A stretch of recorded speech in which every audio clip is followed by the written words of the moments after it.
এই আপনি কে? এভাবে মেয়েদের চেঞ্জিং রুমে আসলেন কোন আক্কেলে? বের হন, না হয় থাপ্পড় মারবো। রাগে গিজগিজ করে বলল মেয়েটা। এত কম বয়সী মেয়ের মুখ থেকে থাপ্পড়ের কথা শুনে ভারী চমকে গেলাম। শোনো, জাস্ট বের হ, তোর কোনো কথা আমি শুনবো না। বেরিয়ে যাবি নাকি? মাহবুব নিজেকে লুকায়িত করার জন্য এই রুমে ভুলে এসেছিল, তবে যে এমন পরিস্থিতিতে পড়বে কল্পনার বাইরে ছিল তার। ভাগ্যিস অধরা কাপড় পুরোপুরি খোলেনি, না হয় আরো বিশ্রী ও জঘন্য পরিস্থিতির শিকার হতো। মাহবুব নেত্রযুগল অধরার কাছ থেকে সরিয়ে পর্দার বাইরে নিবদ্ধ করলো। তারপর কোনো এক কারণে স্বস্তির নিঃশ্বাস ফেলল। অধরা ইতিমধ্যে দ্রুত কাপড় পরে নিল। তারপর রাগে ভয়ানকভাবে তেতে উঠে মুখ শক্ত করে কটাক্ষ গলায় বলে, এই অসভ্য লোক, বেহায়ার মতো দাঁড়িয়ে আছিস কেন? লজ্জা করে না?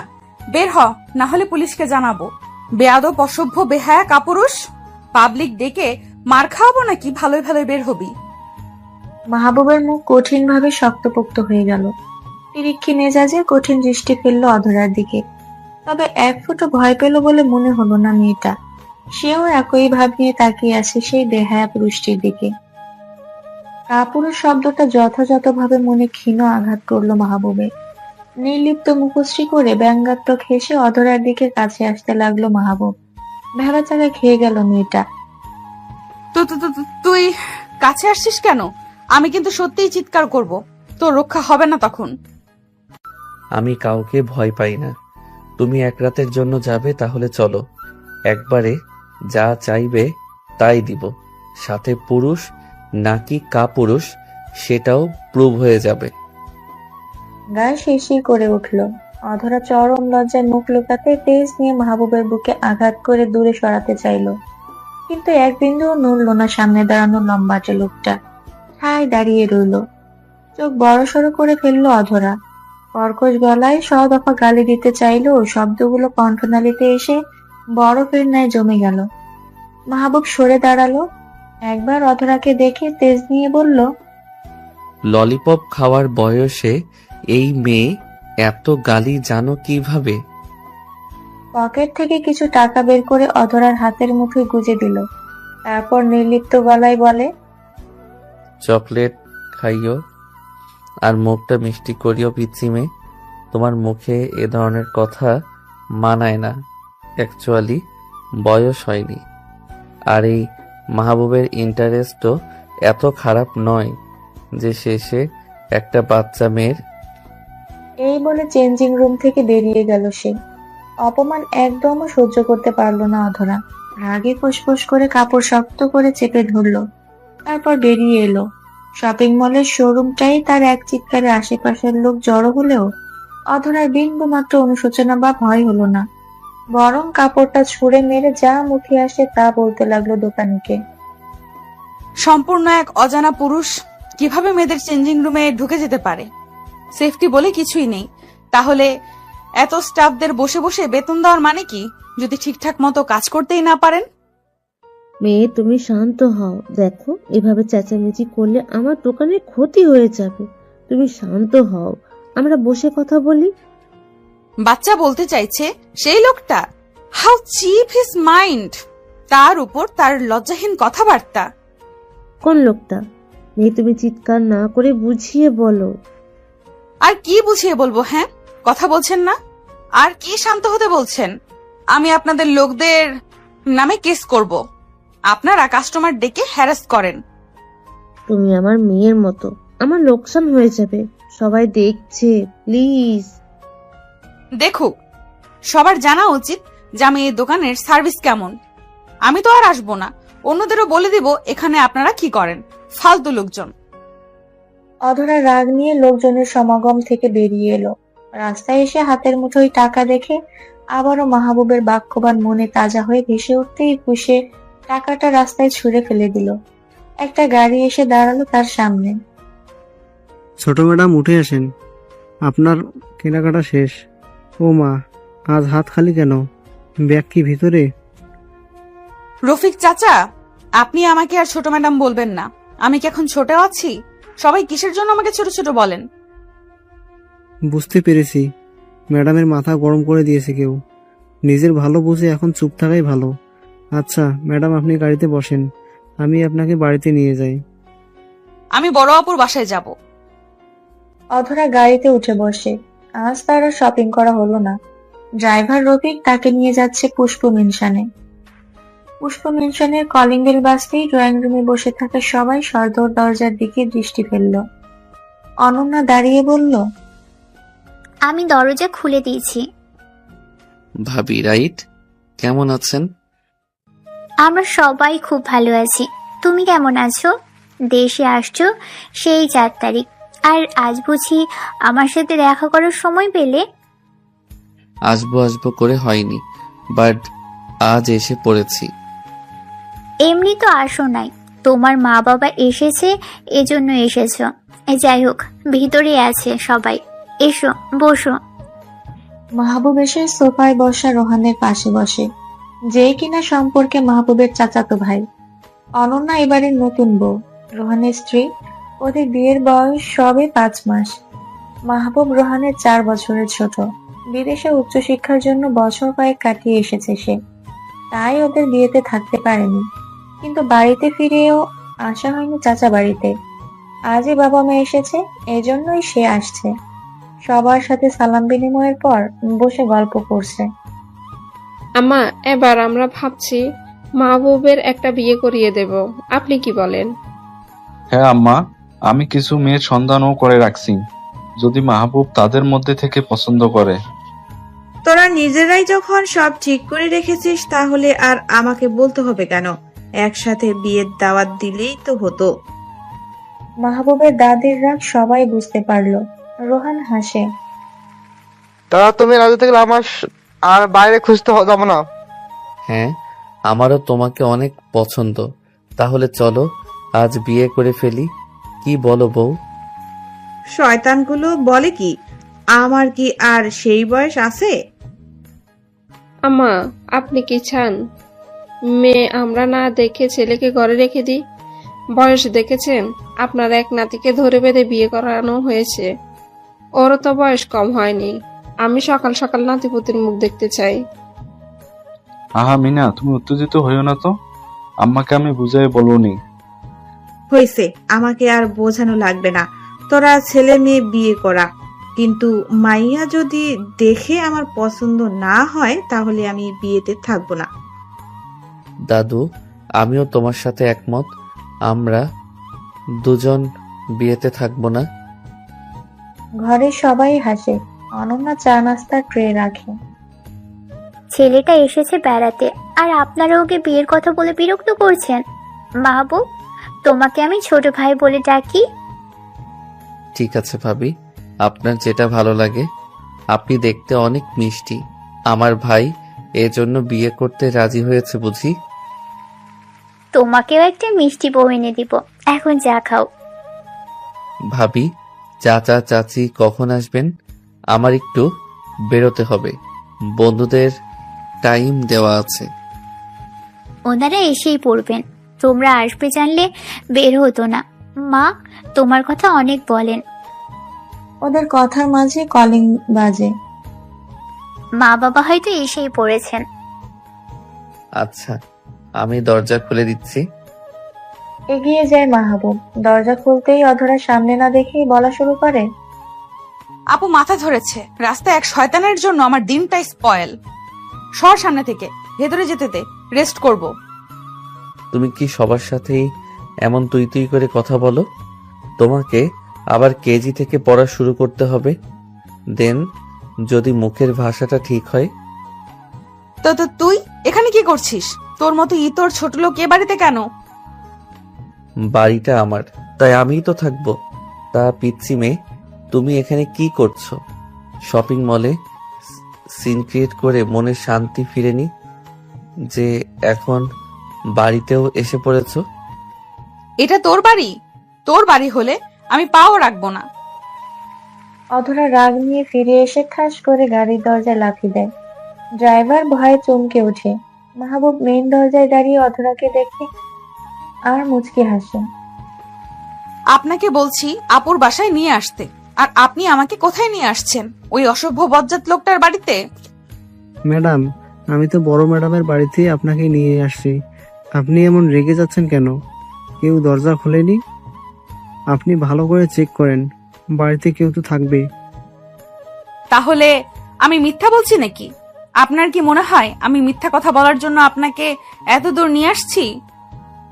ঠিক তখনই একটা গাড়ি ঢুকলো গেট দিয়ে। নেমে এলো রোহানের বাবা মা। অধরাকে দেখে মিষ্টি হেসে ডাক দিল। আরে অধরা যে, কেমন আছো মা? আজ একটু বেরিয়েছি আর মেহমান সবাই বাসায় এসেছে। ভালো বলতে হয়, ডাক্তারের কাছে গিয়েছিলাম। তুমি কখন এসেছো? বাহিরে কেন? আসো ভিতরে। অধরা ভদ্র শান্ত মেয়ে হয়ে ওনাদের সাথে ভেতরে এসে কোথাও আর মাহবুবকে দেখতে পেল না। ড্রয়িং রুমে বসে সবাইকে সালাম বিনিময় করে নিজের বোনের কাছে এসে হাক করলো। কেমন আছো আপু? গতদিন দুলাভাই বলল তোমার নাকি পেটে পেইন হচ্ছিল। হ্যাঁ, এখন কিছুটা ভালো। তুই কেমন আছিস? আর এদিক সেদিক কি দেখছিস? কাউকে খুঁজছিস? না, না তো, এমনি দেখছিলাম। আমি আন্টিদের সাথে কথা বলে আসছি। অন্যদিকে মাহবুব তখন এসে ওয়াশরুমে গেছে। দাদি অধরাকে পাশে বসিয়ে প্রশ্ন করলো। অধরা, কেমন আছো? ভালো আছি দাদু। আপনাকে তো দিন দিন আরো ইয়ং লাগছে। আমার দাদাজান বেঁচে থাকলে আপনার একটা লাইন করিয়ে দিতাম। কি যে বলো না, বিয়ের কথা শুনলে মনে ফাগুনের গান বাজে। আমি তো একবার বিয়া কইরা 4 পুত বানাইছি। তুমি কখন বিয়া করবা বলো? ছেলে দেখবো নাকি তোমার পছন্দ আছে? দাদু, সময় হলে করব। আমি আবার বউ সাজার জন্য খুব এক্সাইটেড। অধরা, তুমি তো কথায় বেশ পটু। তোমার বাড়ির সবাই ভালো আছেন? সবাই ভালো আছে আন্টি। দুলাভাই, আপনি আজ অফিসে যান নাই? না, অফ নিয়ে এসছি। আব্বু কল করলো মাত্র। তুমি না জানে এসেছো বাসা থেকে? অধরা তখন ভাবনায় ব্যস্ত। সে মাহবুবকেই দেখেছিল তখন গেটে, অথচ বাড়ির সবাই এখানে, মাহবুব নাই। তাহলে কি সে ভুল দেখেছিল? পিসি আপু, হ্যাঁ। ও হ্যাঁ, বাসায় বলা হয়নি, শপিং থেকে এখানে এসেছি। এভাবে করলে হবে? তোর পরীক্ষাটা সামনের মাসেই, রেজাল্ট খারাপ হবে। এভাবে এখন ঘোরাফেরা করলে। আমি আপুর সাথে কথা বলবো এ ব্যাপারে। আপু, ফ্রেশ হব, বাহির থেকে এসেছি। আমার সাথে আই। গেস্ট রুমের এই ওয়াশরুমটা ফ্রি আছে। ফ্রেশ হয়ে বের হ, আমি নাস্তা দিব। আজ আর বাড়িতে যেতে হবে না। সামনের দিন আমি তুই একসাথেই যাব। বাবার সাথে আমি কথা বলে আসবো। অধরা যেতেই মাহবুব ডাইনিং রুমের সাথে লাগোয়া বাথরুম থেকে বের হলো। বারবার বন্ধুদের কল আসছে দেখে সে সবার থেকে বিদায় নিয়ে বের হলো। দুজনে জানে না একে অন্যের সম্পর্কে, জানে না আবার কখন কিভাবে দেখা হবে। সবটাই নিয়তি। আব্বু, তুমি ভালো আছো? ভালো আছি মা, তুই কেমন আছিস? ও, বাড়িতে কোনো অসুবিধা হচ্ছে না তো? ভালো আছি আব্বু। রোহান আমার খুব খেয়াল রাখে, সাথে বাবা মাও অনেক ভালোবাসেন। শুনে ভালো লাগছে। তোদের মা মারা যাওয়ার পর আমি তোদের ভালোবাসায় কোনো কমতি রাখিনি। চেষ্টা করেছি সঠিক পাত্রের হাতে তুলে দিতে। এখন তো ছোট বোনকে নিয়ে আমার যত চিন্তা। আব্বু, আমার দেবর মাহবুব বিদেশ থেকে পড়াশোনা করে দেশে ফিরেছে। আমি তোমার কাছে শুনতে এলাম অধরাকে না হয় সে কিছুদিন টিউটর হিসেবে গাইড করবে, রেজাল্টটা যদি ভালো হয়। এটা তো ভালো কথা, কিন্তু ছেলেটা কি রাজি হবে? রোহান একবার বলে দিলেই রাজি হবে। তোমার পিচ্চি মেয়ে তো পড়তে বসতে চায় না, তাকে রাজি করাতে হবে। আচ্ছা ঠিক আছে। দুই বাবা মেয়ের কথার মাঝে উপস্থিত হলো অধরার খালামুনি, যে সম্পর্কে বর্তমানে অধরার স্টেপ মাদার। আশরাফ খানের ধারণা ছিল মা মরা মেয়েদের হয়তো খালামুনি মায়ের আদর দিয়ে বড় করতে পারবে, কিন্তু যখন বিয়ে করে রহিমা বেগম বোনের সংসারে আসেন, তার রূপ পাল্টে যায়। তিনি ভালোবাসা তো দূর, বরং অধরা অনন্যাকে পছন্দই করেন না। উনি এসেই অনন্যার উদ্দেশ্যে বাক্য ছুড়লেন। কিরে অনন্যা, শ্বশুরবাড়ি থেকে কতদিন পর আবার বাড়িতে এলি? বাবার খোঁজ তো নিয়েছিস। আমার সাথে কথা বলার প্রয়োজন মনে করিস না। আমি আসলে দুধ ভাত দিয়ে দুটো কালসাপ পুষেছি। সরি খালামণি, আমি এখনই যাচ্ছিলাম আপনার রুমে। বাবার সাথে প্রথম দেখা হয়েছে, অধরাও রুমে চলে গেছে এসেই, তাই বাবার সাথে দুটো কথা শেষ করে আপনার ঘরেই যেতাম। থাক, আর নাটক করতে হবে না। তা থাকবি নাকি? এখনই চলে যাবি? যদি না থাকিস তাহলে আর তোর জন্য রান্নার আয়োজন করতে বলবো না। শুধু শুধু সার্ভেন্ট ওগুলোকে খাটাতে আমার ভালো লাগে না। আহা, কি শুরু করছো তুমি রহিমা? মেয়েটা সবেই পা রেখেছে, তোমার যা ইচ্ছা করো, বাট আমার মেয়েটা এখন শ্বশুর বাড়ি থেকে এসেছে, ওর সাথে কোনো খারাপ ব্যবহার আমি সহ্য করব না। আমি কি এমন খারাপ ব্যবহার করলাম তোমার মেয়ের সাথে? অনন্যার মন খারাপ হয়ে গেল। এজন্য সে বিয়ের পর তেমন একটা বাবার বাড়ি আসতে চায় না, কারণ সে আসলেই তার খালামণি সামান্য কারণ নিয়ে তার বাবার সাথে ঝগড়া করে। শান্তশিষ্ট অনন্যার এত ঝগড়া বিবাদ পছন্দ না। ঝগড়ার আঁচ পেয়ে অধরা ঘর থেকে বেরিয়ে আসে।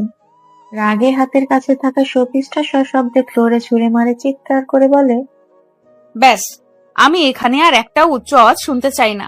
আমার বোন এ বাড়িতে এসেছে, আমার বাবার টাকায় খাবে, বাবার ঘরে থাকবে, আর কারো যদি এতে সমস্যা হয় সে যেন সোজা বেরিয়ে যায়। অধরা, চুপ কর, তেমন কিছুই হয়নি, তুই রাগ করিস না। আমি জাস্ট শাওয়ার নিয়ে বের হতে না হতেই কথা শুনতে পেয়েছি, আর কথা হলে এ বাড়ি আগুন ধরিয়ে পুড়িয়ে দিব। হাজিল মহিলা কোথাকার। অনন্যা অধরার হাত ধরে ওর ঘরে নিয়ে গেল। আশরাফ খান চুপচাপ মুখ চেপে হাসলেও রহিমা বেগম দ্বিগুণ রেগে ওখান থেকে প্রস্থান করলেন। যেতে যেতে মনে মনে বললেন, দিন দিন এই মেয়েটা আমার হাত ফসকে যাচ্ছে। এটাকে সাজতা করতে না পারলে আমার নামও রাহিমা না। একটাতে তো বিয়ে করিয়ে বিদায় করেছি, এটার জন্য ব্যবস্থা করতে হবে। লোকে বলে না, দেয়ালে পিঠ থেকে গেলে তখন মানুষ ঘুরে দাঁড়ায়। অধরার ব্যাপারটাও ঠিক তাই। সে একটু বেশিই ছোট ছিল যখন তার মাকে হারায়, তাই রহিমা বেগমের জানাতন অধরা যেন একটু বেশিই ফিল করেছে। এজন্য অধরার স্বভাব ধীরে ধীরে রাগী, রুক্ষ, বদমেজাজি স্বভাবে পরিণত হয়েছে। পিছি, তুই এত উত্তেজিত হোস না, খালামণি কিন্তু আমাদের ভালোবাসে। পরিস্থিতি একটু ভিন্ন, এই জন্যই মাঝে মধ্যে এমন করে। আপু, আমাকে বোঝাতে এসো না তো, বাদ দাও। তুমি আজ থাকো, ফ্রেশ হও, রাতে ভাইয়াকে আসতে বলবো, পার্টি করব। না রে, তোর ভাইয়া তো আসার কথা শুনলেই চলে আসবে, কিন্তু বাড়িতে মায়ের শরীরটা ভালো যাচ্ছে না। আমি বাড়িতে থাকলে তার একটু সাহায্য হয়। আজ চলে যাই, পরে আরেকদিন আসবো তোর ভাইয়ের সাথে। আমি সব বুঝি এখন। তুমি ওই মহিলা ঝামেলা করবে ভেবে চলে যেতে চাইছো? হুম। ওদের কথার মাঝে 10 বছরের একটা ছেলে এসে অনন্যাকে আপু বলে জড়িয়ে ধরলো। অনন্যা খুশি হয়। কেমন আছিস ভাই? স্কুল এখন ছুটি হলো বুঝি? আমি ভালো আছি। তুমি তো শ্বশুর বাড়ি যে ভুলেই গেছো আমাকে, একটু ফোনও করো না। সরি রে, আপু তো কাজ করার জন্য সময় বের করতে পারি না। তুই আমাকে ফোন দিস, আমি রিসিভ করব, কেমন? মিথ্যা বলছো কেন? সত্য বলো। আন্টি বকবে দেখলে, এই জন্য রাহাতকে ফোন করো না। আপু, আম্মু বোকা দিল, আমার কিছু হবে না, তুমি কল দিও। আজ কিন্তু তোমায় যেতে দেব না। আপু, চলো আমার রুমে, তোমাকে আমার আর্ট গ্যালারি দেখাবো। আমি কত সুন্দর আর্ট করেছিলাম, এবার তো একটা প্রাইজও পেয়েছি। চলো চলো। পরের দিন অধরা বসে চিপস খাচ্ছে আর টিভিতে কার্টুন দেখছে। অধরার খালামণি বেরিয়েছে শপিং করতে, আশরাফ সাহেব অফিসে, রাহাত বেরিয়েছে মাঠে বাচ্চাদের সাথে খেলা করতে। কলিং বেল বাজছে। অধরা বিরক্ত হয়। আলসেমি ছেড়ে দরজা খুলে দিতেই মাহবুবকে দেখে থমকে যায়। কি ব্যাপার, সামান্য একটা দরজা খুলতে এত সময় লাগে? ভেতরে কি করছিলে তুমি? আমি কি সত্যিই দেখছি নাকি স্বপ্ন? আগের দিন আপুদের বাসার দরজা খুলেও আমি এই লোকটাকে দেখেছি, আর আজ আমি বাসায় দরজা খুলেও এই লোকটাকে দেখেছি। আসলে আমি কি দুনিয়াতে নাই, নাকি ভুলে পৃথিবী থেকে পড়ে অন্য কোনো গ্রহে চলে এসেছি? What happen? এভাবে স্ট্যাচু হয়ে দাঁড়িয়ে থাকার মানে কি? সরো সামনে থেকে। মানে হঠাৎ সবকিছু সত্য মনে হচ্ছে অধরার। সে চট করে দরজায় হাত দিয়ে আটকে দিল। মনে পড়ে গেল শপিং মলে মাহবুবের করা ঘৃণিত কাজ। কিছুতেই সে এই বেহায়া বদলোকটাকে তাদের বাড়িতে ঢুকতে দিবে না। কণ্ঠে তেজ নিয়ে বলল, কি চাই এখানে? কেন আসছেন? এটার মানে কি? আমাকে কি ভেতরে ঢুকতে দিবে না? তোমার বাবাকে ডাক দাও। বাবা বাড়িতে নাই। না মানে আছে, কিন্তু বাবাকে ডাকবো কেন? আপনার মতো ইতর লোককে আমার বাড়িতে ঢুকতে দিব না। বাবার কাছে চাকরি চাইতে আসছেন? সম্ভব না, আমি তা হতে দিব না। তুমি নিশ্চিত আমাকে ভেতরে যেতে দিবে না? পরে কিন্তু পস্তাতে হবে। আমি তাহলে চলে যাচ্ছি। এটা কি হলো? সামান্য কথায় এই লোক তো সত্যি সত্যিই চলে যাচ্ছে। যদি বাবার কোনো প্রয়োজনীয় কাজ থাকে লোকটার কাছে। এই যে শোনেন, বাবা বাসায় নেই, আপনি এসে বসতে পারেন। মাহবুব মুচকি হাসে। ফিরে এসে অধরার বিশাল বাড়ির ড্রয়িং রুমের সোফায় এসে বসতেই অদ্ভুত শব্দ হয়। অধরা ফিক করে হেসে ফেলে। মাহবুব উঠে দাঁড়িয়ে পিছনে দেখে চিপসের উপর বসে পড়েছিল। সে একটু সরে বসে। টিভি তখনও চলমান। বাসায় কোনো বাচ্চা আছে নাকি এভাবে কার্টুনের সাথে চিপস কে খায়? আপনি এই বাচ্চা বলবেন না, আমি কিন্তু ক্লাস 10-এ পড়ি। অধরার কথায় মাহবুব অবাক হয়। শেষ কিনা তার ভাই তাকে পাঠিয়েছে একটা বাচ্চা মেয়েকে পড়াইতে। সে আফসোস করে নিজের কপালের উপর। কোথায় এখন সে ইউনিভার্সিটির ক্লাস নেবে, সেখানে কিনা একটা 10-এ পড়া বাচ্চা মেয়ে। বড়ই উপকার করেছো 10-এ পড়ে, না হলে দেখা যেত সত্যি কোনো কিন্ডার গার্ডেনের বাচ্চাকে পড়াতে হতো। মানে আপনি কি শিক্ষক, মানে টিউটর? আমার এত ফালতু সময় নাই। তোমার বাবা কোথায়? আমাকে আসতে বলে সে নাই। কল করো। বয়ে গেছে আমার, প্রয়োজন হলে বসে থাকেন। চা কফি কিছু লাগলে বলেন। এইভাবে অপমান করার পর চায়ের অফার? ঠিক আছে, ব্ল্যাক কফি, নো সুগার। ওই দিকে কিচেন, বানিয়ে এনে নিচে 1 কাপ খান আর আমাকে 1 টেবিল চামচ চিনি দিয়ে 1 কাপ দিয়েন। অধরা এটা বলে অন্য পাশে সোফায় বসে বাকি চিপসটুকু শেষ করছে। মাহবুব বিরক্ত নিয়ে তার দিকেই চেয়ে আছে। একটু পর বাড়িতে ঢুকলেন রহিমা বেগম। তার 2 হাত ভর্তি শপিং ব্যাগ। বাড়ির ড্রয়িং রুমে অচেনা ছেলে আর অধরাকে বসে থাকতে দেখে উনি হাতের শপিং ব্যাগ ওখানেই ফেলে চট জলদি অধরার কাছে এসে চুলের মুঠি করে ধরলেন। ঘটনার আকস্মিকতায় মাহবুব থমকে গেল। ছি ছি ছি, আমরা কেউ বাড়িতে নাই, আর এই সেই সুযোগে বাড়িতে নাগর নিয়ে এসেছিস আর আমাকে রাত দিন ধমক দিস। আজ তোর কি হাল করি দেখিস। আহ লাগছে, ছেড়ে দাও আন্টি, আমার চুল ছাড়ো, ভালো হবে না বলে দিচ্ছি। ছাড়বো ছাড়বো, তোর আগে পাড়া প্রতিবেশীকে ডাকি, তোর কাণ্ড কারখানা বলি, তারপর তোকে ছেড়ে দিব। আজ তোর মুখে চুনকালি নাম লাগিয়েছি। ছাড়ো আমাকে, আমি কিছু করিনি। তুমি কি সব বলছো? ছাড়ো। রহিমা চিৎকার চেঁচামেচি শুরু করে দিলেন। অধরাকেও ইতিমধ্যে 2-4 চর বসাতেই মাহবুব রেগে ধমকে উঠল। এই কি করছেন কি আপনি? শুধু মহিলা মানুষ দেখে আমি কিছু বলছি না। ছাড়ুন মেয়েটাকে। এভাবে এসে মারছেন কেন? ছাড়েন বলছি। রহিমা বেগম ছাড়লেন তো না, বরং উচ্চ আওয়াজে চেঁচামেচি শুরু করে দিলেন। আশেপাশের সবাই এসে হাজির হতেই রহিমা ছেড়ে দিল অধরার মুচি করা চুল। লোকজন এসে রহিমা বেগমের কথায় বিশ্বাস করলেন। জোর করে মাহবুবের 2 হাত পেছনে মুড়ে বেঁধে দিলেন। সাথে অধরাকে আরো কয়েকটা চড় দিলেন। অধরার মাথা ঘুরে উঠল। ফ্লোরে হাঁটু ভেঙে বসে পড়ল। রহিমা বেগমের সঙ্গ দিলেন পাশের বাসার চাচি আসমা বেগম। ছি ছি, আশরাফ ভাই কত ভালো মানুষ, আর 2 মেয়ে হয়েছে শেষে কিনা চরিত্রহীন। ঠিক বলছেন ভাবি। শুনেছিলাম বড়টা বেশি বাড়াবাড়ি করেছিল, দেখে অঘটন ঘটানোর আগে বিয়ে করাই দিয়েছে। আর এখন ছোটটা বাড়িতে দিন দুপুরে পুরুষ মানুষ এনে ফষ্টি নষ্টি শুরু করেছে। ছি ছি। জানি না কতদিন ধরে এসব করছে, আজ তো হাতে নাতে এসে ধরেছি। বাড়ি থেকে একটু বেরোতে পারিনি, নোংরামি শুরু করে দিয়েছে। এই সবাই মেরে এই দুটাকে এলাকা ছাড়া করো, এদের জন্য আমাদের ছেলে মেয়েদের বদনাম হবে। ভাবি, হাজার হলেও আমি মায়ের মতো বড় করেছি ওকে। আমি বলি কি দুজনের বিয়ে করিয়ে দেই, তারপর যেখানে যাবে যাক, না হলে আবার কোথায় যে কি খারাপ কাজ করে বেড়ায়। হ্যাঁ হ্যাঁ, ঠিক বলেছেন ভাবি, এই কাজটা কো। আপনারা কে আমাকে জাজ করার? আর কেউ ফালতু কথা বলবেন না। আশরাফ সাহেবকে ডাকেন, আমি তাকে এক্সপ্লেনেশন দিয়ে দিব। দেখেছেন ছেলের ভাব, অন্যায় করেও মুখে কোনো অনুশোচনা নাই। কিসের অন্যায়?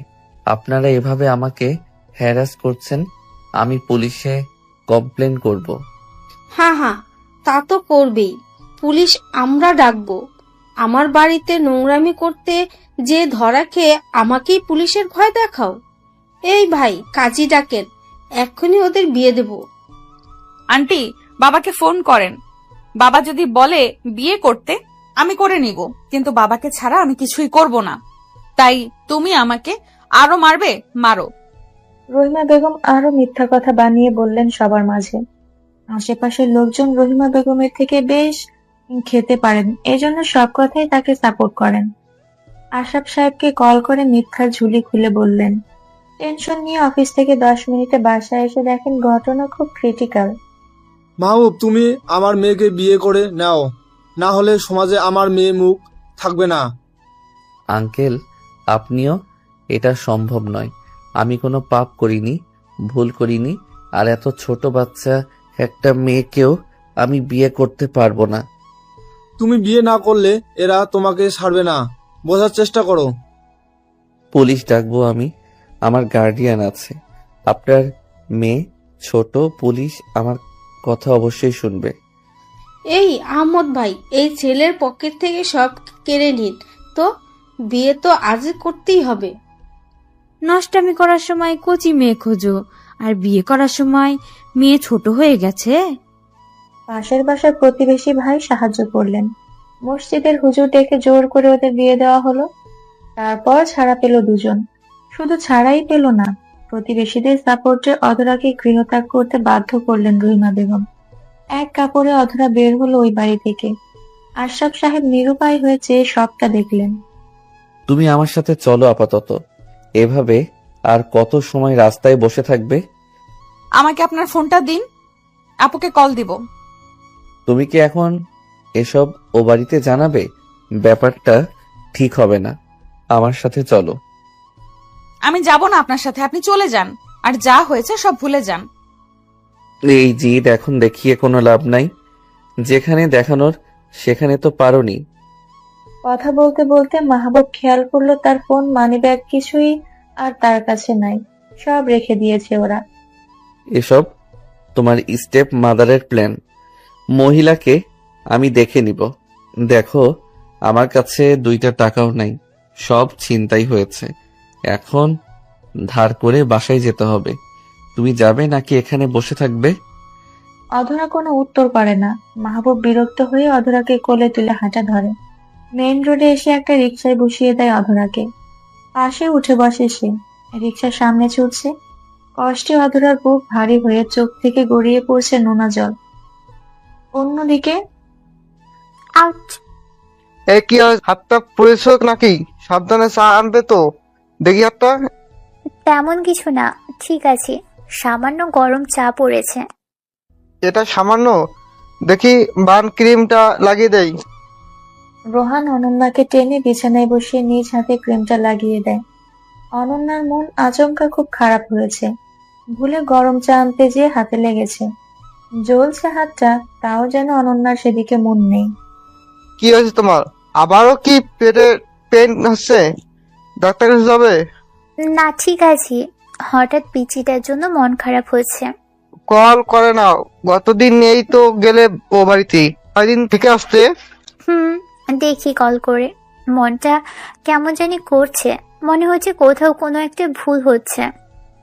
অনন্যা কল দেয় অধরার, ফোন বেজে চলে, কিন্তু কেউ ধরে না। একসময় বাজতে বাজতে বন্ধ হয়ে যায়। অনন্যার মন কাঁদে, বাবাকে কল দেয়।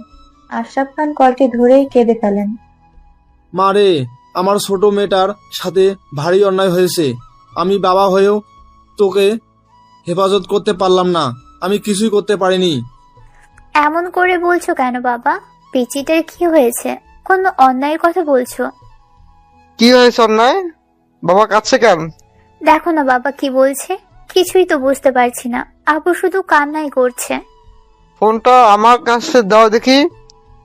রোহান খুব ধীরে আস্তে আশরাফ সাহেবকে বোঝান এবং কি হয়েছে তা ক্লিয়ার করে শুনে নেয়।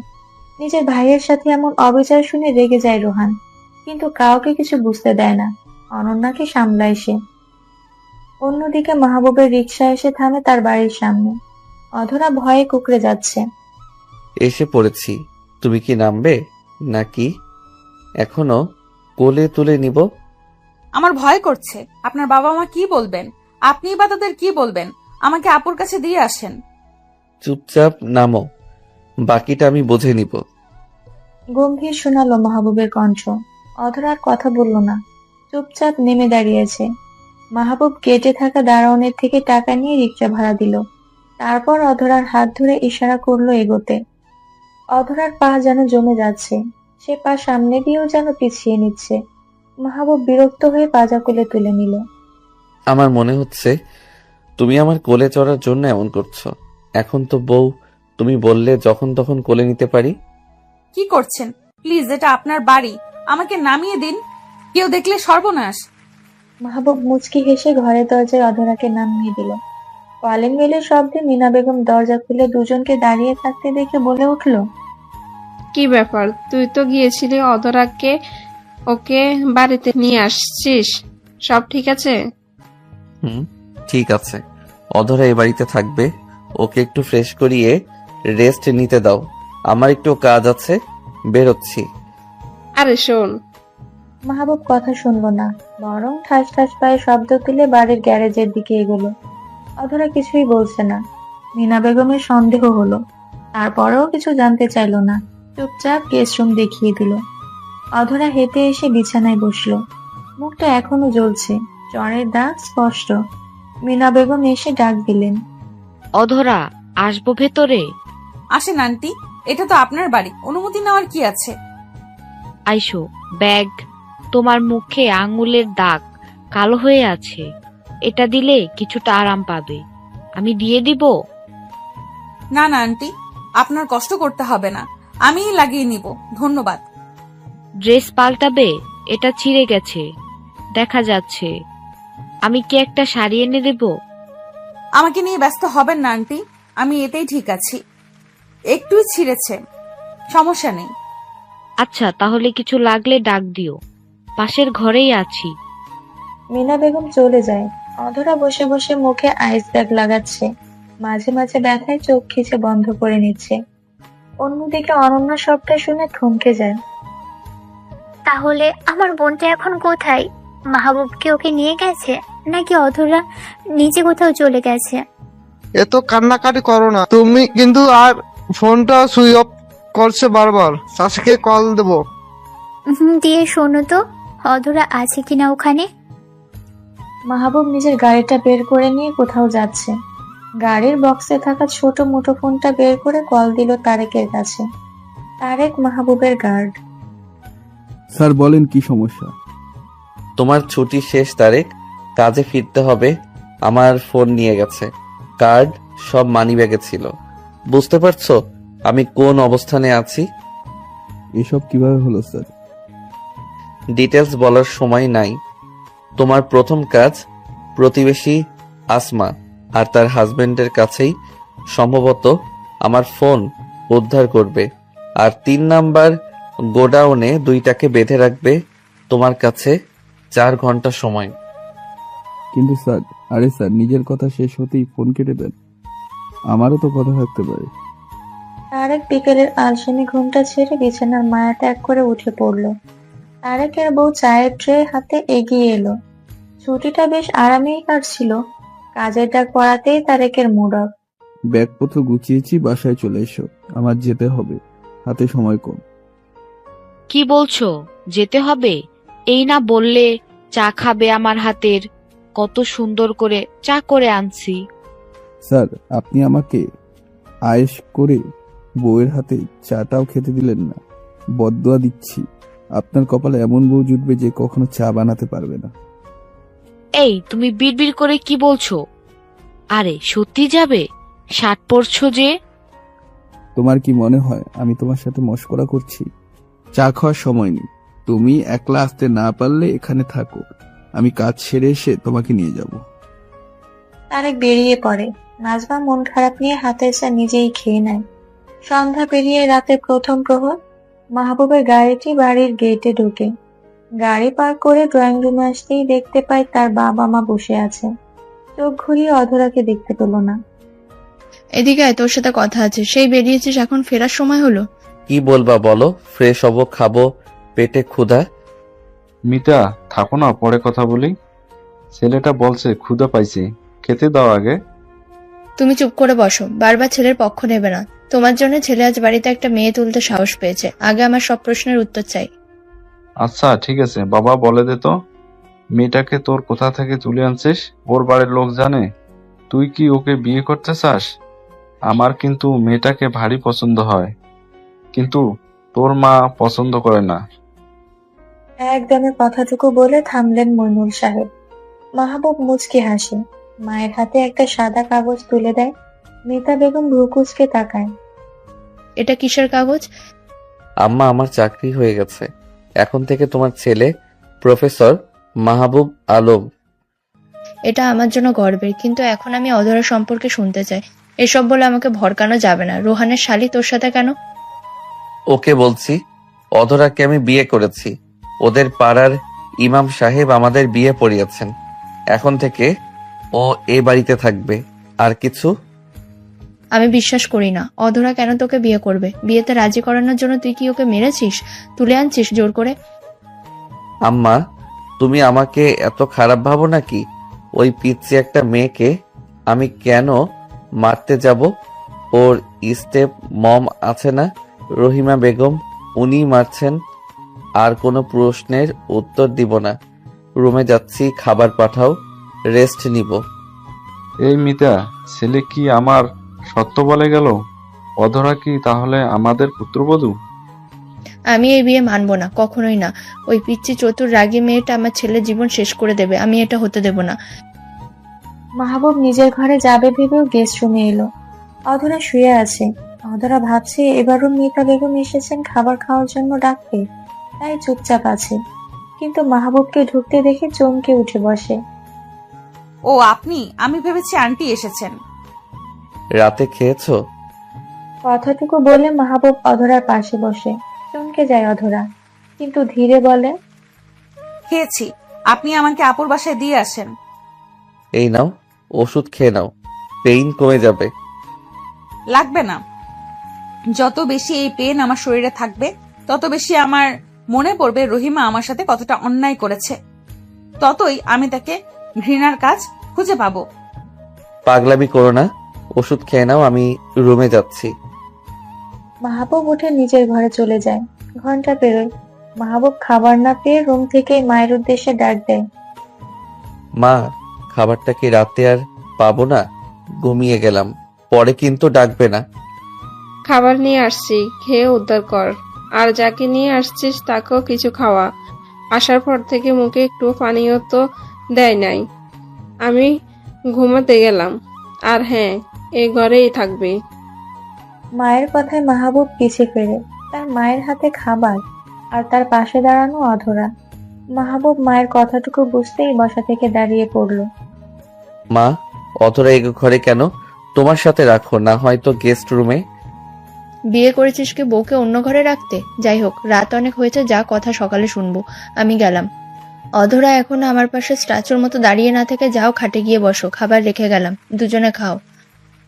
মিতা বেগম চলে যান, রেখে যান একটা ঘরে দুই প্রান্তের দুটো মানবকে। অধরা ধীর পায়ে খাটের কোণে বসে। মাহবুব দরজা লক করে খাবারের প্লেট টেনে বসে। আমি এ ঘরে আসতে চাইনি। আপনার মা আমাকে জোর করলেন ওনার শাড়ি পরতে, তারপরে ঘরে নিয়ে এসেছেন। তখন যে বলছো তুমি রাতে খেয়েছো, মিথ্যা বলছো। মিথ্যা বলা আমার সহ্য হয় না। এরপর থেকে আমাকে আর মিথ্যা বলবে না। খেয়ে নাও। অধরা আর কথা বলে না, চুপচাপ খেয়ে নেয়। মাহবুবের ঘরের লাইট অফ করে দিতেই অধরা যেন চমকে ওঠে, কিন্তু কিছু বলে না। অধরার মনে অজানা ভয়। মাহবুব কি তাকে বুঝবে? একদিন, কে আসো? কে আমাকে বেঁধে রাখছো? বলে দাও বলছি, কে তোমরা? ওগো, এ কি হলো আমাদের? দেখো, আমাকেও তুলে এনেছে। কারা এসব করলো? আমি কি করে বলবো? ঘরটা এতে অন্ধকার, কিছুই ভালোভাবে দেখা যাচ্ছে না। এখানে কি আর কেউ আসো? মনে হয় আর কেউ নেই, শুধু তুমি আর আমি এখানে। অন্ধকার ঘরটায় এক পাশে মৃদু লাইটের আলো পড়ে। দেখা যায় অন্ধকারে এক মানব অবয়ব। মানুষটা এসে চেয়ার টেনে বসে। তার পাশে এসে দাঁড়ায় আরেকটা মানবের ছায়া। আলোটা ধীরে ধীরে বাড়ে। আহমদ আর আসমার চোখে স্পষ্ট হয় মাহবুবের ভয়ঙ্কর রাগী চেহারা। দুজনেই কেঁপে ওঠে মাহবুবের নজর দেখে। ওই ছেলেটা না আধারের সাথে ধরা খেয়েছিল? কথাটি বলতেই তারেক এসে ঠাস করে আসমা বেগমের মুখে থাপ্পড় দেয়। আমার অনেক বড় ভুল হয়ে গেছে, আমি বুঝতে পারিনি। রহিমা ভাবির টাকার লোভে পড়ে ভুল করে ফেলেছি বাবা, আমাকে ছেড়ে দাও, মাফ করে দাও। তারেক, আমার ফোনটা পাওয়া গেছে। স্যার ফোন নাকি বিক্রি করে দিয়েছে। ওয়ালেট পেয়েছি কিন্তু টাকা নেই। কার্ডগুলো সেফ আছে, নিন। বাবা আমাকে ছেড়ে দাও, যা ভুল ওরা করেছে আমি কিছু করিনি। স্যার, ও মিথ্যা কথা বলছে। ও আপনার ফোন বিক্রি করে সেই টাকা দিয়ে লাল পানি খেয়ে উড়িয়েছে গত রাতে। সব মিথ্যা, আমাকে বিশ্বাস করো, সব মিথ্যা বলছে এই মহিলা। স্যার আমি ওকে বার থেকে তুলে আনছি। মনে হয় না আসমা ঠিক বলছে। নেশার জন্য গত রাতে ও বলতেই পারেনি ফোনে কি করেছে। জানতে চাইলে উল্টোপাল্টা উত্তর দিচ্ছে। ইচ্ছা মতো পিটা ওরে। আমার ফোন সেল দিয়ে লাল পানি?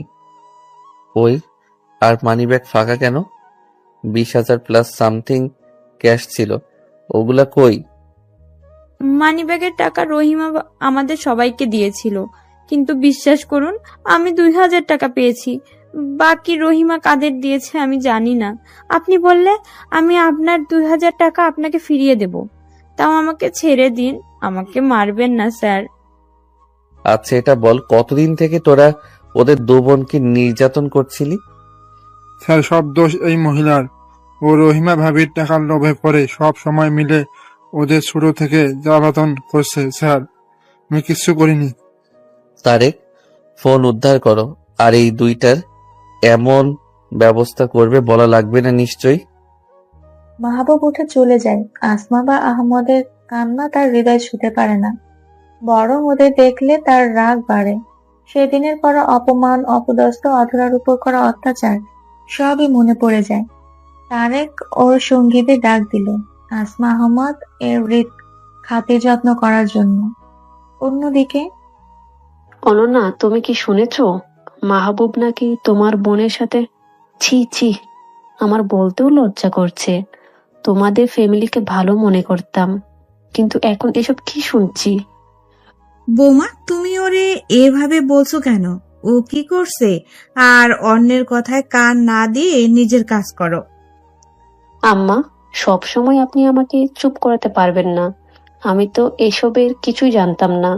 যদি রহিমা আপা কল করে না বলতেন, ঘরের মানুষ যদি ফোন করে জানায়, তখন তো কথা মিথ্যা না? আম্মা, আপনি আমার খালামুনির কথা বিশ্বাস করবেন না। উনি আসলে এখন কি নিজের খালার নামে বদনাম করবে?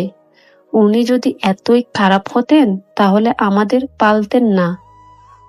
তুমি ওর সৎ মায়ের কথা বিশ্বাস করছো বৌমা? সৎ মা হলেও নিজের মায়ের বোন তো হয়। সে সত্য বা মিথ্যে যাই বলুক, বদনাম তো হয়েছে, তাই না? আর এতে আমাদের ফ্যামিলির কথা উঠবে, স্বাভাবিক। আমাকে মাফ করে দিন আম্মা। আমার বোনটা ছোট, অবুঝ। অবুঝ কোথায়? বলো ভালো বুদ্ধিমান, না হলে মাহবুবের মতো ছেলেকে পাশাতে পারে? যেমন দেখতে সুন্দর তেমন তার পড়াশোনা, আর ফ্যামিলিও তোমার চেয়ে হাই ক্লাস। বৌমা, তুমি তোমার কাজে যাও তো। আম্মা, কাজে তো যেতে পারছি না।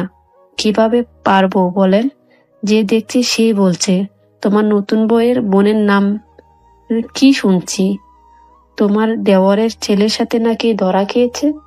নিজের বউকে দেখে শুনে আনছিলে তো? এ ধরনের কথা আমার সবার থেকে শুনতে হচ্ছে। আমি কিভাবে সব বাদ দিব? তাই বলে কি তুমি ঘরে অশান্তি করবে নাকি? দাদি, আপনি আমার সাথে তর্ক করেন না। ভুল আমার বোনের সাথে আমারও। তাই ওনার যা বলতে ইচ্ছে হয় আমাকে বলুক, আমি ক্ষমা চাচ্ছি। যত সব ন্যাকামি, যা আমি একদম পছন্দ করি না। রুহানি বেগম শেষ কথাটুকু বলে নিজের রুমের দিকে চলে গেলেন। অনন্যা চোখে জল ভরে ওঠে। দাদি তাকে সান্ত্বনা দেয়। অন্যদিকে অধরা মন খারাপ নিয়ে বসে আছে। মাহবুব এসে তার সামনে এক গাঁটটি বই রাখতেই অধরা চমকে যায়। এগুলো কি? এত বইপত্র কেন? আমার বউ হতে গেলে আগে নিজের যোগ্যতা প্রমাণ করো। সবটা তোমার স্টার্ট করো। পরীক্ষা দেওয়ার চিন্তা আছে কি নেই?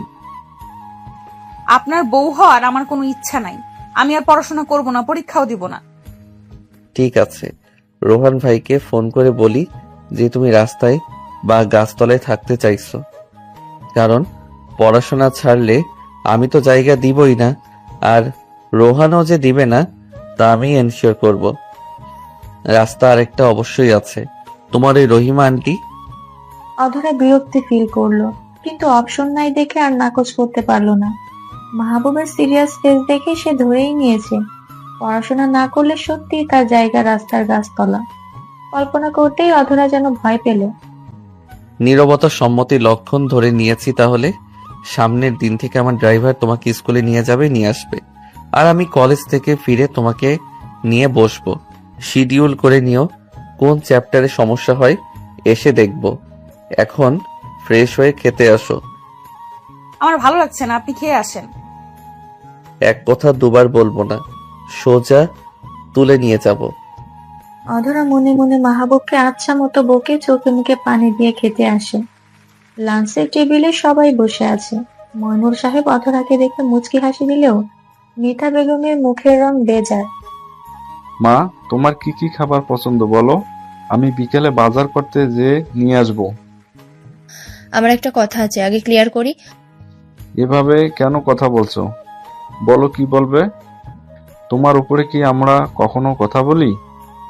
আমার একটা মাত্র ছেলে, আমার ইচ্ছা সবাইকে নিয়ে বড় আয়োজনে বিয়েটা করাবো, ভালো একটা ফ্যামিলিতে।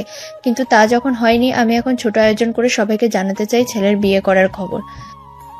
এখন না মা, সময় হলে আমি নিজেই জানাবো। কেন? এখন কিসের সমস্যা? তোমার কাছে তো বিয়ের খরচ চাইনি। আম্মা, টাকা ফ্যাক্ট নয়, আমার শিডিউল সমস্যা। জবের পাশাপাশি ব্যবসায়ের দায়িত্ব, আমি এখন সময় দিতে পারবো না। এখন কি আমার ইচ্ছারও কোনো দাম নেই? আরে মিতা, তুমি অভিমান করছো কেন? বোঝার চেষ্টা করো। তোমার ছেলের জন্যই তো এত আয়োজন করব, কিন্তু সে যদি সময় দিতে না পারে, নতুন জবে জয়েন করেছে, এখন কিভাবে তোমাকে 2 দিন সময় দিবে? আমার কোনো সমস্যা নাই। আম্মা, আপনি শুধু শুধু আমাকে দোষারোপ করবেন না। এইভাবে আমার দিকে রাগে দৃষ্টি দিচ্ছেন, মনে হচ্ছে সব ভুলটা আমিই করেছি। ভুল তুমি করছো, তোমার পরিবার করছে। আজ বড় আপা আমাকে ফোন দিয়েছিল, সব সত্য বলল। তুমি আমার ছেলেকে ডেকে নিয়ে ফাঁদ পেতেছো এই বাড়ির বউ হবার জন্য। এসব কি বলছো মিতা? যা বলছি ঠিক বলছি। আপা না বললে তো সবটা আমি জানতেই পারতাম না। রেগে উঠে মাহবুব শব্দ করে খাবারের প্লেটটা সরিয়ে দেয়। এনাফ মা, চাচির কথা শুনে ঘরে অশান্তি করবে না। মাহবুব, মায়ের সাথে এটা কেমন ব্যবহার তোমার? দিন দিন তুমি কিন্তু উগ্র হয়ে যাচ্ছ। বাবা সরি, বাট মাকে বলো এখন অশান্তি না করতে। অধরার পরীক্ষা আমি চাই না, এসব কারণে ওর পরীক্ষা খারাপ হোক। রুমে যাচ্ছি। মাহবুব রেগে নিজের ঘরে চলে যায়। অধরা মাথা নিচু করে আছে। মিতা বেগম কেঁদে উঠলেন। এই মেয়েটার জন্য আজ আমার ছেলে আমার কথা শুনছে না, কখনো আমার কথার উপরে কথা বলে না, কিন্তু আজ শুধু এই মেয়েটার জন্য আমার সংসারে অশান্তি হচ্ছে। মিতা, তুমি সবটা জটিল করে দেখছো, এজন্য এমন হচ্ছে। শান্ত হও, আমরা শান্তিতে কথা বলবো ছেলের সাথে। এইভাবে রাগ করে জোর দেখিয়ে তো কিছু হয় না। আর ভাবি, তোমাকে ফোন করে কি বলবো না বলবো এটা নিয়ে ঘরে অশান্তি কি ঠিক হচ্ছে? তুমিও সেই আমার ভুল দেখছো, কিন্তু এই মেয়েটা চালাকি কেউ দেখতে পাচ্ছে না। আমিও এর শেষ দেখে ছাড়বো, কিছুতে এই মেয়েকে আমার সংসারে রাখবো না। মিতা বেগম উঠে চলে গেলেন। মনুল সাহেবও আর খেতে পারলেন না। অধরা কাঁদছে, নিঃশব্দে, নির্জনে, চাপা কষ্টে। হসপিটালে আসমা ভাবি, আপনাদের দুজনের এই অবস্থা কে করলো? ভাবি, আমাদের এ অবস্থা করেছে আধারের ডেভিল হাজবেন্ড। কি যে খারাপ ভয়ঙ্কর ছেলে ভাবি। অতি কষ্টে হসপিটালের বিছানায় শুয়ে কথাগুলো বলে আসমা বেগম হু হু করে কেঁদে উঠলেন। আপনাদের কোথাও ভুল হচ্ছে ভাবি। অধরার বর তো একজন টিচার মাত্র, সে আপনাদের দুজনকে তুলে নিয়ে মেরে হসপিটালে ভর্তি করবে কেন? সত্যি বলছি ভাবি, ওই ডেভিল কোনো সাধারণ মানুষ না ভাবি, ও একজন ভয়ঙ্কর মানুষ। আপনি একটু সাবধানে থাকবেন। করেছেন উল্টাপাল্টা কিছু, তাই হয়তো কারো কাছে দুজনে মার খেয়ে হসপিটালে এসে এখন দোষ দিচ্ছেন অদরার হাজবেন্ডের উপর, আর আমাকে তাই বিশ্বাস করতে হবে? আমার কথা বিশ্বাস না হলে আপনার ভাইয়ের কাছে যে শুনেন। আচ্ছা ঠিক আছে, যাই হোক, থাকেন তাহলে শুয়ে। আমার লেট হয়ে যাচ্ছে, এখন আমি আবার পরে আসব। রহিমা বেগম হসপিটাল থেকে বের হলেন। আহমদকে রাখা হয়েছে পুরুষ ওয়ার্ডে। ওখানে আর গেল না রহিমা বেগম, সোজা এসে গাড়িতে বসলো। মনে মনে ভাবছে সে, সত্যি যদি মাহবুব এমনটা করে তাহলে আমাকে আরো সাবধান হতে হবে। ছেলেটাকে তো ভেবেছিলাম ভদ্র, কিন্তু কি হচ্ছে বুঝতে পারছি না। তবে অধরার সংসার আরেকটু বিষ ছিটাতে হবে, ওর শাশুড়ির সাথে কথা বলতে হবে। মা হাতে থাকলে ছেলে আমার কিছুই করতে পারবে না। এই অবহেলায় তুমি কোথায় গেছিলে রহিমা? ছেলেটা এসে তোমাকে খুঁজে পাচ্ছে না, জানে না এই সময় ছেলেটা স্কুলে থেকে ফিরে। বাড়িতে ঢুকতেই আশরাফ সাহেবের কণ্ঠে রহিমা কোনো প্রতিক্রিয়া করলো না। এটা যেন তার কাছে খুব সাধারণ ব্যাপার। একটা কাজ গেছিলাম, তোমাকে বলতে বাধ্য নই। ছেলে আমার, আমি বুঝে নিব। দিন দিন তুমি অতিরিক্ত বেপরোয়া হয়ে যাচ্ছ রহিমা। ভেবো না আমি কিছু বলছি, দেখো তুমি যা খুশি করবে। এই কি করবে তুমি? আমার কি করবে বলো? বুড়ো বেটা আসছে আমাকে ধমকাতে। শোনো, বেশি কথা বলে না, মামলা করে 14 শিখের ভাত খাওয়াবো, আর তোমার 2 মেয়ের জীবন আমি ধ্বংস করে দিব। শুধু 2 মেয়ের জন্য আমি এতদিন সবকিছু সহ্য করছি, এখন যদি তুমি আর কিছু করার চেষ্টা করো তাহলে আমার খারাপ রূপ দেখবে। কি খারাপ রূপ দেখাবে? হ্যাঁ, বেশি কথা বলো না, ঘাড় ধাক্কা দিয়ে এ বাড়ি থেকে বেরিয়ে দিব। ভুলে যেও না, বাড়িটা এখন আমার নামে, আর তোমার কোম্পানি, ওসব কিছু আমার ছেলের হবে খুব শীঘ্রই। তোমার ভালো চেহারার মুখোশ আমি অন্ধ হয়ে বাড়িটা তোমার নামে লিখে দিয়েছিলাম, ভুল করছি আমি। তোমার সাথে কথা বলার কোনো মুড নাই আমার, রুমে যাচ্ছি। দেয়ালের আড়ালে দাঁড়িয়ে রহিমা বেগমের ছেলে সবটাই শুনে চুপচাপ হয়ে নিজের ঘরে এসে শুয়ে থাকে। ছোট এই বাচ্চাটার মানসিক চাপের কথা কেউ কখনো ভাবে না। অনন্যা, অধরা বাড়ি থেকে চলে যেয়ে সে যেন আরো একলা হয়ে গেছে। অন্যদিকে অধরা, এগুলো কি করছো তুমি? মন কোন দিকে থাকে? হ্যাঁ, বারবার বুঝিয়ে দেওয়ার পরও ভুল লেখো কিভাবে? সরি স্যার, আমি আসলে বুঝতে পারছি না। পড়াতে বসে মাহবুব বেশ বিরক্ত। অগা একটা ছাত্রী অধরা, পড়ায় শুধু ফাঁকিবাজি করে এতদিন পার করেছে। ফাইনালের রেজাল্ট খারাপ হবে ভেবে মাহবুব নিজে নিয়ে বসেছে তাকে পড়াতে, কিন্তু বারবার ভুল করায় সে এবার ধমক দিল। এইবার লাস্ট, এরপর না পারলে সোজা বেতের বাড়ি হবে। আপনি এত স্ট্রিক্ট কেন? একদিনে কি সব শেখানো যায়? সারা বছর ফাঁকিবাজি করলে কঠিন তো লাগবেই। চুপচাপ বুঝে নাও। আজ স্কুল গেছিলে? বলছি যে প্রতিদিন স্কুল যেতে হবে কেন? বাসাতেই পড়ি, শুধু পরীক্ষাটা দিয়ে আসবো।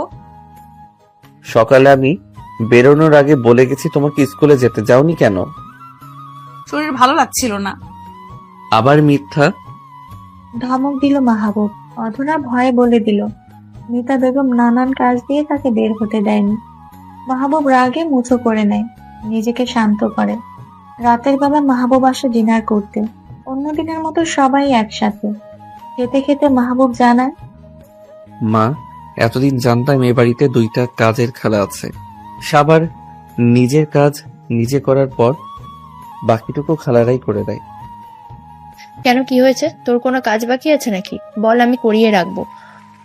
সামনের দিন অধরা স্কুলে যাবে, যদি ওকে দিয়ে তোমার কোনো কাজ থাকে তাহলে এখন দাও, ও করে রাখবে। সকালে কোনো কাজ করতে পারবে না। আর যদি অধরা একলা কাজ সম্পূর্ণ না করে পারে, বাকিটুকু আমি করে দিব। ও, তো বর বাড়িতে ফিরতে না ফিরতেই আমার নামে কান পড়া দেওয়া হয়েছে? না না মা, ভুল বুঝবেন না, আমি ওনাকে কিছু বলিনি। উনি শুধু জানতে চাইছেন স্কুলে কেন যায়নি। যাওনি কেন? তোমাকে কি আমি বেঁধে রেখেছি?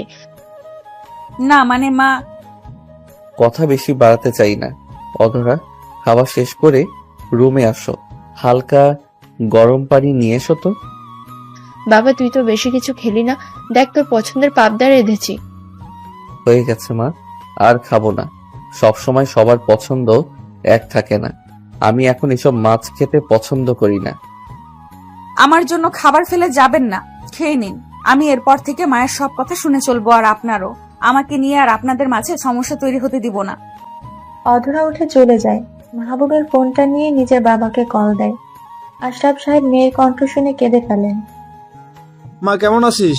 তোর শ্বশুরবাড়ি সবাই মেনে নিয়েছে তো? বাবা, সবাই অনেক ভালো। তোমার শরীর কেমন আছে? ভালো আছি মা। তোদের 2 বোনের জন্য আমি কিছুই করতে পারি নাই। আমি ব্যর্থ বাবা। বাবা, আমি মেসে থাকতে চাই। তুমি কি খরচাটা দিতে পারবে? এখানে থেকে স্কুল যেতে অনেক দূর হয়ে যাবে, এই জন্য ভাবছি কাছাকাছি মেসে থাকবো। আমি সব ব্যবস্থা করে দিব, কিন্তু মাহবুব রাজি হবে? উনি হয়তো খুশি হবেন। বাবাকে বলো আমিও ভালো আছি। অধরা চমকে পিছে দেখে মাহবুব বুকে হাত গুজে দাঁড়িয়ে আছে।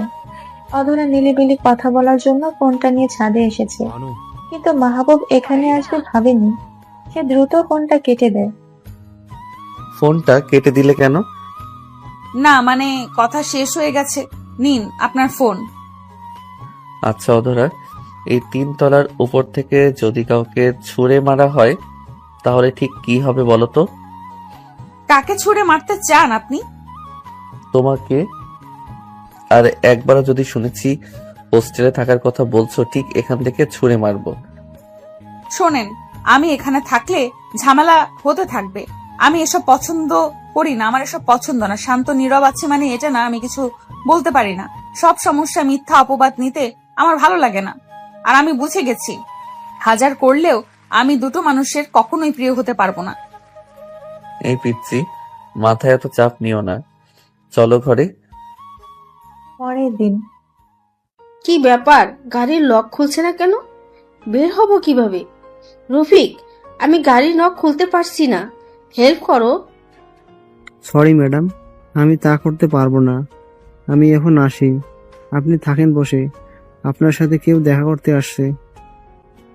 এটা কেমন অসভ্যতা রফিক? তোমার কি চাকরি হারানো ভয় নাই? আপনার মতো খারাপ মানুষের চাকরি আমি করতেও চাই না। আপনি এখানেই লক থাকেন, আমি আসি ম্যাডাম।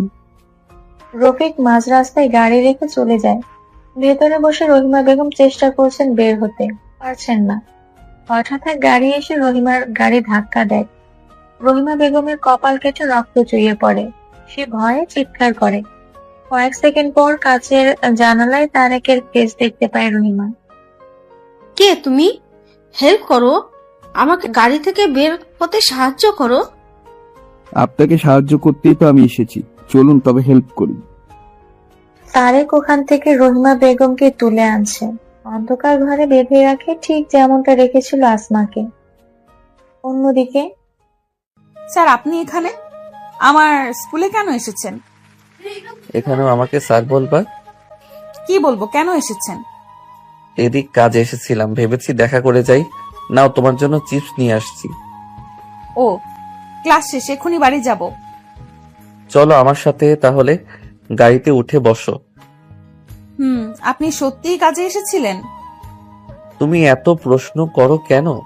আমার সাথে যেতে না চাইলে নিজের মতো যেতে পারো। আমাকে নিতে এসেছেন বললে আপনার দাম অর্ধেক কমে যাবে না? সত্য বলতে আপনিও শিখুন। তাই না? আজকাল তোমার বড় সাহস বেড়েছে।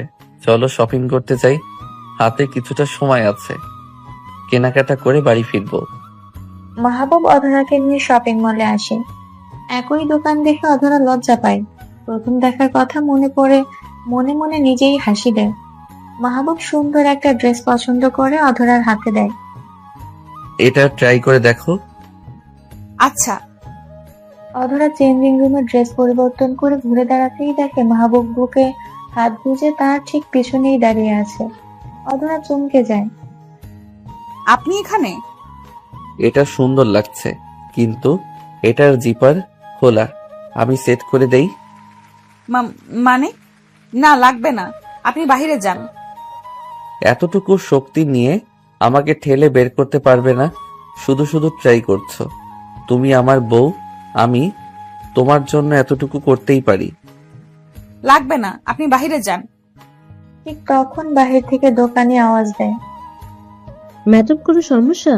আমাকে বলুন, ভেতরে কি অন্য কেউ গেছে? ম্যাডাম, আমি কি ভেতরে আসবো? ইস, দোকানি আপনাকে এখানে দেখলে আমার লজ্জায় পড়তে হবে। কেন এসেছেন? আমি সমস্যার সমাধান করে দেই। ওনাকে যেতে বলবো? তার চেয়ে বরং চুপই করে থাকুন। ম্যাডাম, আপনি উত্তর না করলে আমি ভেতরে আসতে বাধ্য হব। আন্টি, আমি ঠিক আছি, ভেতরে কেউ আসেনি, আপনি যেতে পারেন। উনি যেতেই অধরা উকি দিয়ে দেখে বের হয়। মাহবুব মুচকি হেসে অধরা পাশাপাশি বের হতেই দোকানি মহিলার সামনে এসে দাঁড়ায়। ম্যাডাম, আপনি না বললেন ভেতরে একা? তাহলে উনি কে? দেখুন, আমাদের দোকানের কিছু নিয়ম কানুন আছে। এভাবে আপনি একটা ছেলেকে মেয়েদের চেঞ্জিং রুমে নিয়ে যেতে পারেন না। আপনি কি নোটিশ লেখাটা পড়েন নাই? সরি আন্টি, আমি এই পিচিটার হাজবেন্ড। আমি নিজ থেকে ওখানে গেছিলাম। দোকানি আর কিছু না বলে ওখান থেকে চলে যায়। অধরা শপিং হাতে মাহবুবের পিছু পিছু এসে গাড়িতে উঠে বসে। মনটা তার আজ অনেক ভালো লাগছে। অধরা বাড়িতে ঢুকতেই মিতা বেগম এগিয়ে আসেন। অধরার হাতের দিকে তাকিয়ে ভ্রু কুঁচকে বলে ওঠেন, স্কুলের নাম করে কোথায় ঘুরে বেড়াচ্ছ? এবারের একটা মান সম্মান আছে, এভাবে যেখানে সেখানে ঘুরে ফিরে বেড়াবে না। মা, আমি তো থাকার বলতে হবে না, ফ্রেশ হয়ে কিচেনে আসবা, রাতে রান্না করবো, সব গুছিয়ে দেবে।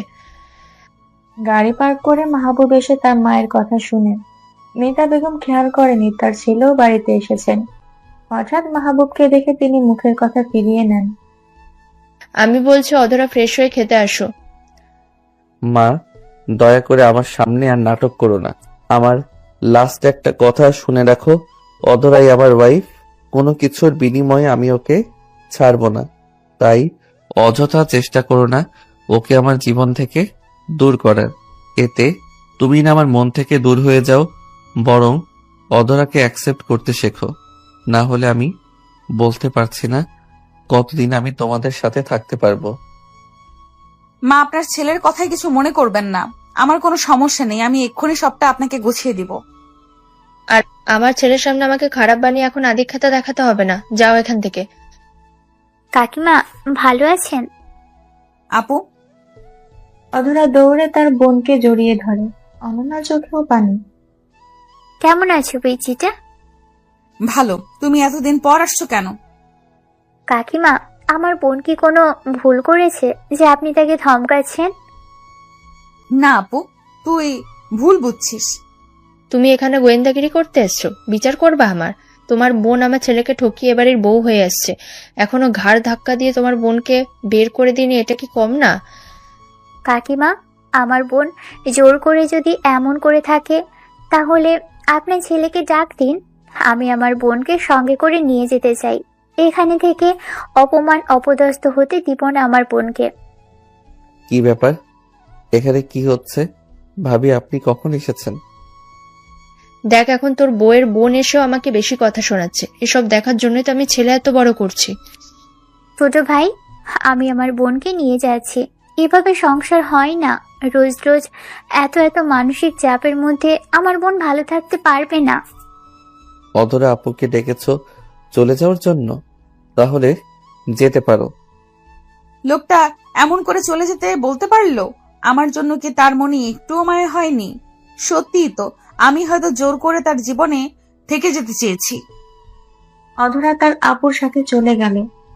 মাহবুব আর কিছুই বলেনি। মিতা বেগম অনেক খুশি হয়ে খবরটা নিজের স্বামীর কানে পৌঁছে দিলেন। অনন্যা নিজের বান্ধবীর বাসায় অধরাকে রেখে এলো।